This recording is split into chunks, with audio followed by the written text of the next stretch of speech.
देश के प्रधानमंत्री जी ने कहा कि सुबह उपसभापति जी हम लोगों के धरने पर चाय पिलाने के लिए आए थे और बहुत बड़ा दिल दिखाया उन्होंने। मैं प्रधानमंत्री जी से कहना चाहता हूं, प्रधानमंत्री जी आप इतनी बड़ी लड़ाई को इतना छोटा मत बनाइए। ये चाय पीने और पिलाने की लड़ाई नहीं है, ये देश के करोड़ों किसानों के पेट और पीठ पर जो लात मारा गया है, उनका जो निवाला छीना गया है, ये उसकी लड़ाई है। ये चाय पीने की लड़ाई नहीं है। इस लड़ाई को इतना छोटा क्यों बना रहे हैं आप? देश का किसान, देश का अन्नदाता करोड़ों लोगों का पेट भरता है, आपका भी भरता है, हमारा भी भरता है, सांसदों का भी भरता है, मंत्रियों का भी भरता है। उसके इस महान योगदान के सामने ये चाय बहुत छोटी चीज है, उसकी चिंता कीजिए। आज हमारे तमाम विपक्ष के मित्रों ने सदन का बहिष्कार किया। मुद्दा साफ है, हम लोगों का सस्पेंशन भी कोई मुद्दा नहीं है। अगर आप जिंदगी भर के लिए मुझे निलंबित करना चाहते हैं, बिल्कुल निलंबित कर दीजिए, पूरी जिंदगी निलंबित रहने के लिए तैयार हूं। लेकिन हमारे किसान भाइयों का जो निवाला छीना है, वो निवाला वापस कीजिए प्रधानमंत्री जी। जो इस देश के किसानों के पेट और पीठ पे छुरा मारा गया है, उसको, इस काले कानून को वापस लेकर उनको राहत पहुंचाइए प्रधानमंत्री जी।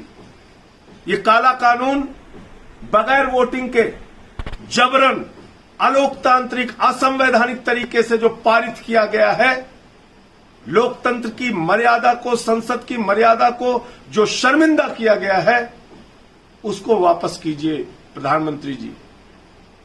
ये लड़ाई चाय पीने और पिलाने की नहीं है।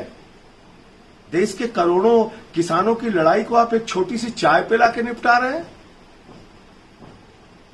मैं बहुत आदरपूर्वक आपकी चाय आपको वापस करता हूं प्रधानमंत्री जी, लेकिन मैं ये कहना चाहता हूं कि देश के करोड़ों किसानों का जो आपने निवाला छीना है, उसको वापस कीजिए। सस्पेंशन मुद्दा नहीं, निलंबन मुद्दा नहीं। जो कुछ उस दिन हुआ सदन के अंदर, वो पूरे देश ने देखा। भारतीय जनता पार्टी, आपकी पार्टी राज्यसभा में अल्पमत में थी। अकाली दल विरोध कर रही थी, बीजेडी विरोध कर रही थी, टीआरएस विरोध कर रही थी, एआईएडीएमके सेलेक्ट कमेटी की मांग कर रही थी, शिवसेना, एनसीपी, कांग्रेस, सारी पार्टियां विरोध में थी, आरजेडी, डीएमके, आम आदमी पार्टी। उसके बावजूद यह काला कानून पास किया गया। इसलिए इस लड़ाई को छोटा मत बनाइए।